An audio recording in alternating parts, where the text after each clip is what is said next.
बोलो विष्णु भगवान की जय। ओम मंगलम भगवान विष्णु मंगलम गरुड़ध्वज है मंगलम पुंडरीकाक्षो मंगलायतनो हरि। आज देव प्रबोधिनी एकादशी, देवोत्थान एकादशी, हरि प्रबोधिनी एकादशी का दिन है। बड़ा ही सुंदर, बड़ा ही पवित्र पावन दिन है। और इस दिन भगवान विष्णु योग निद्रा से जागते हैं। इसी दिन तुलसी मैया का विवाह शालिग्राम जी के साथ में किए जाने का विधान भी है। और इसी संदर्भ में कार्तिक शुक्ल पक्ष की इस देव प्रबोधिनी एकादशी की कथा मैं आपके सामने प्रस्तुत कर रहा हूँ। बोले विष्णु भगवान की जय।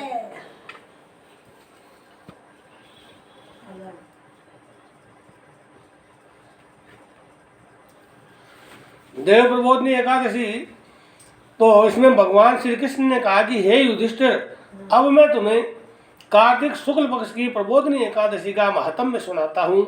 इसका वर्णन ब्रह्मा जी ने नारद जी से किया था, वही तुम्हें बताता हूँ।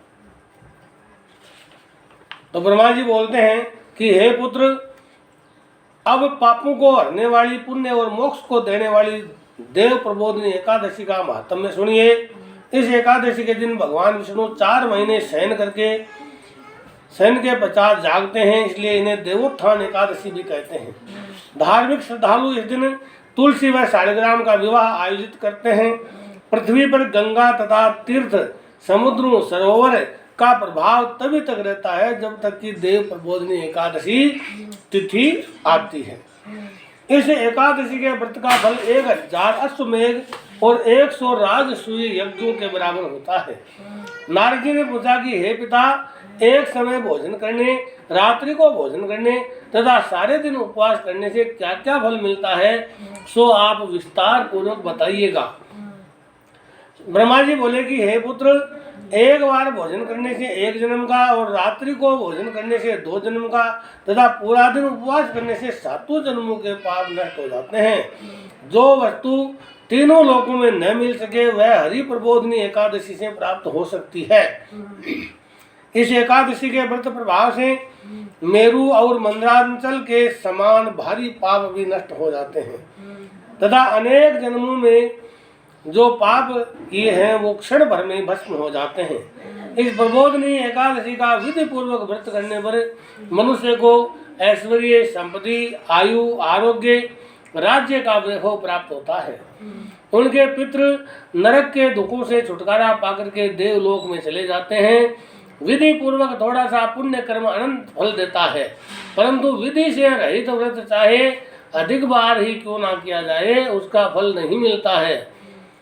संध्या वंदन न करने वाले, नास्तिक, वेद निंदक, धर्मशास्त्र को दूषित करने वाले, मूर्ख, पाप कर्मों में सदैव रहने वाले, धोखा देने वाले, ऐसे सब मनुष्य के शरीर में धर्म नहीं रहता है और वे अपने कुल सहित नष्ट हो जाते हैं तथा उनके पूर्व जन्म के संचित सब अच्छे कर्म भी नष्ट हो जाते हैं। जो गुरु और ब्राह्मणों से अहंकार युक्त बात करता है उसका पुण्य भी शीघ्र नष्ट हो जाता है और उसके धन संतान भी आगे नहीं बढ़ती है। भ्रष्टाचार करने वाला, चांडाली, दुष्ट की सेवा करने वाला, नीच मनुष्य की सेवा करने वाला या संगति करने वाला, वह ये सब पाप हरि प्रबोधिनी एकादशी के व्रत से नष्ट हो जाते हैं। जो मनुष्य अपने मन में हरि प्रबोधिनी एकादशी के व्रत को करने का संकल्प मात्र करते हैं उनके 100 जन्मों के पाप नष्ट हो जाते हैं और वह नरक के दुखों से छोड़कर विष्णु लोक को चले जाते हैं। ब्रह्म हत्यादि महान पाप भी इस व्रत के प्रभाव से नष्ट हो जाते हैं। जो फल समस्त तीर्थों में स्नान करने, गो, स्वर्ण और भूमि का दान करने से होता है, वही फल देव प्रबोधिनी एकादशी की रात्रि को जागरण करने से मिलता है। हे मुनि श्रेष्ठ शार्दूल, इस संसार में उसी मनुष्य का जीवन सफल है जिसने हरि प्रबोधिनी एकादशी का व्रत किया है। इस संसार में जितने भी तीर्थ हैं उन सब के स्नान दान आदि का फल इस व्रत से मिलता है। अतः और सब कर्मों को त्याग कर भगवान के प्रसन्नार्थ कार्तिक शुक्ला हरि प्रबोधिनी एकादशी का व्रत करना चाहिए। जो व्यक्ति इस एकादशी के व्रत को करता है वही ज्ञानी, तपस्वी तथा जितेंद्रिय होता है और उसी को भोग तथा मोक्ष प्राप्त होता है, क्योंकि यह विष्णु को अत्यंत ही प्रिय और मोक्ष के द्वार को बताने वाली तथा उसके तत्व का ज्ञान देने वाली एकादशी है। इसका एक बार ही व्रत करने से मनुष्य मोक्ष का अधिकारी बन जाता है। मन, कर्म, वचन तीनों प्रकार के पाप इस रात्रि को केवल जागरण करने मात्र से नष्ट हो जाते हैं। हरि प्रबोधनी के दिन जो मनुष्य भगवान के प्रसन्न अर्थ के लिए प्रसन्न करने के लिए दान, तप, स्नान, यज्ञ आदि करते हैं, वे अक्षय पुण्य को प्राप्त करते हैं। हरि प्रबोधनी एकादशी को दिन में व्रत करने से मनुष्य के बाल, यौवन और वृद्धावस्था में किए गए समस्त पापों का नाश हो जाता है। इस एकादशी को रात्रि में जागरण का फल चंद्र और सूर्य ग्रहण के समय स्नान करने से भी 1000 गुना अधिक बन जाता है। अतः हे नारद, तुमको भी विधि पूर्वक यत्न के साथ में इस व्रत को करना चाहिए। जो कार्तिक मास में धर्मपरायण होकर के अन्न नहीं खाते हैं, उन्हें चांद्रायण व्रत का फल प्राप्त होता है। कार्तिक मास में भगवान दानादि से इतने प्रसन्न नहीं होते जितने कि शास्त्रों की कथाओं को सुनने से होते हैं। कार्तिक मास में जो मनुष्य भगवान विष्णु की कथा का एक या आधा श्लोक भी पढ़ते हैं, सुनते हैं या सुनाते हैं, उन्हें 100 गोदान के बराबर फल मिलता है। अतः अन्य सब कर्मों को छोड़कर कार्तिक मास में कथाएं पढ़नी चाहिए, सुननी चाहिए। जो कल्याण के लिए कार्तिक मास में हरि की कथा कहते हैं, वे सारे कुटुंब का क्षण मात्र में उद्धार कर देते हैं। जो नियम पूर्वक हरि कथा सुनते हैं, वे 1000 गोदान का फल प्राप्त करते हैं। विष्णु भगवान के जागने के दिन जो भगवान की कथा सुनते हैं, वे 7 द्वीपों समेत पृथ्वी के दान करने का फल पाते हैं। जो मनुष्य भगवान की कथा को सुनकर के कथावाचक को अपने सामर्थ्य के अनुसार दक्षिणा देते हैं, उसको सनातन लोक मिलता है। ब्रह्मा जी की यह बात सुनकर के नारद मुनि ने कहा कि हे भगवान, एकादशी व्रत की क्या विधि है, कैसा व्रत करने से क्या फल मिलता है, यह भी विस्तार पूर्वक मुझे समझाइए। तो ब्रह्मा जी कहने लगे कि हे नारद, ब्रह्म मुहूर्त में जब 2 घड़ी रात्रि रह जाए तब उठ करके शौचादि क्रिया से निवृत्त होकर दंत धावन आदि करें। उसके बाद नदी, तालाब, कुआं, बावड़ी या घर में स्नान आदि करें। फिर भगवान की पूजा करके कथा सुने और फिर व्रत का नियम ग्रहण करना चाहिए। उस समय भगवान से विनय करें कि हे भगवान, आज मैं निराहार रहकर व्रत करूंगा तथा दूसरे दिन द्वादशी को भोजन करूंगा।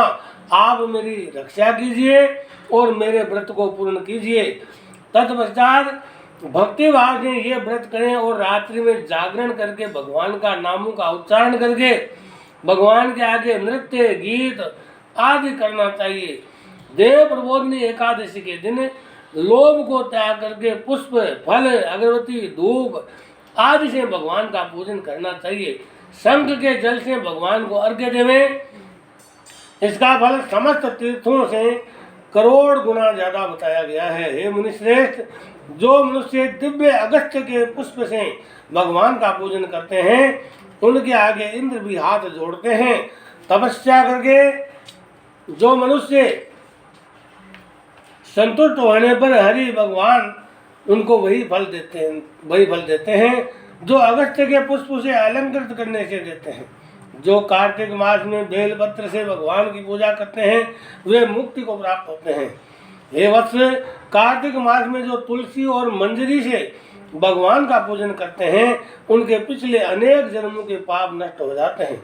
तुलसी दर्शन से, तुलसी का स्पर्श करने से, कथा कहने से, नमस्कार करने, स्तुति करने, तुलसी का रोपण करने, जल सींचने और प्रतिदिन पूजन सेवा आदि करने से युग पर्यंत विष्णु लोक को प्राप्त होता है।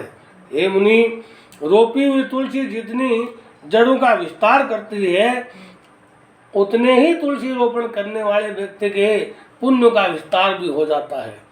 जो कदम्ब के पुष्पों से हरि का पूजन करते हैं, वे भी कभी यमलोक में नहीं जाते। जो गुलाब के पुष्पों से भगवान का पूजन करते हैं, उन्हें अनंत पुण्य मिलता है। जो वकुल और अशोक के फूलों से भगवान का पूजन करते हैं, उन्हें सूर्य चंद्रमा के रहने तक किसी प्रकार का दुख नहीं होता। जो मनुष्य सफेद या लाल कनेर के फूलों से भगवान का पूजन करते हैं, उन पर भगवान अत्यंत प्रसन्न होते हैं।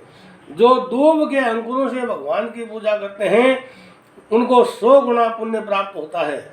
जो शमी के पत्र से भगवान की पूजा करते हैं, उनको यमराज से छुटकारा मिल जाता है।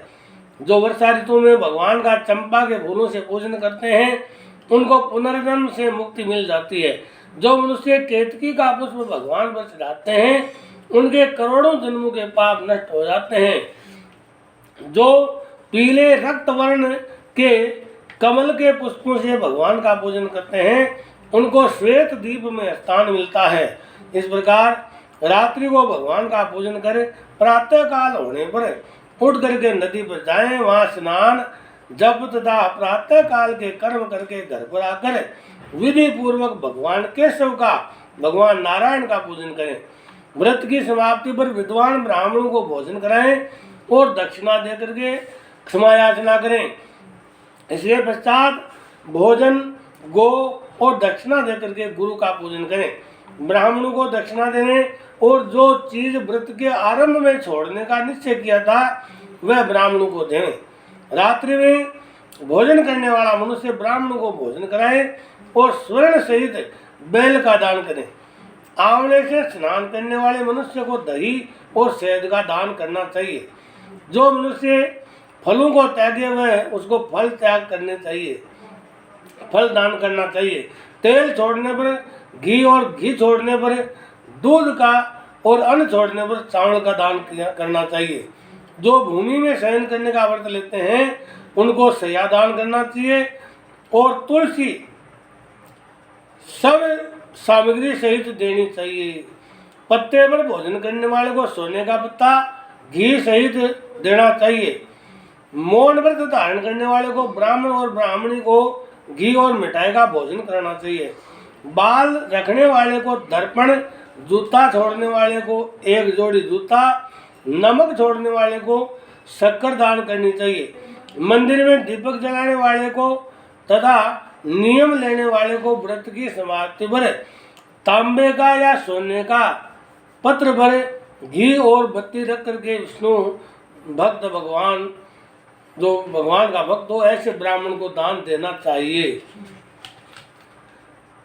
एकांत व्रत में 8 कलश वस्त्र और स्वर्ण से अलंकृत करके दान करना चाहिए। यदि यह भी न हो सके तो इनके अभाव में ब्राह्मणों को सत्कार सब व्रतों की सिद्धि देने वाला कहा गया है। इस प्रकार ब्राह्मण को प्रणाम करके विदा करें। इसके पश्चात स्वयं भी भोजन करें।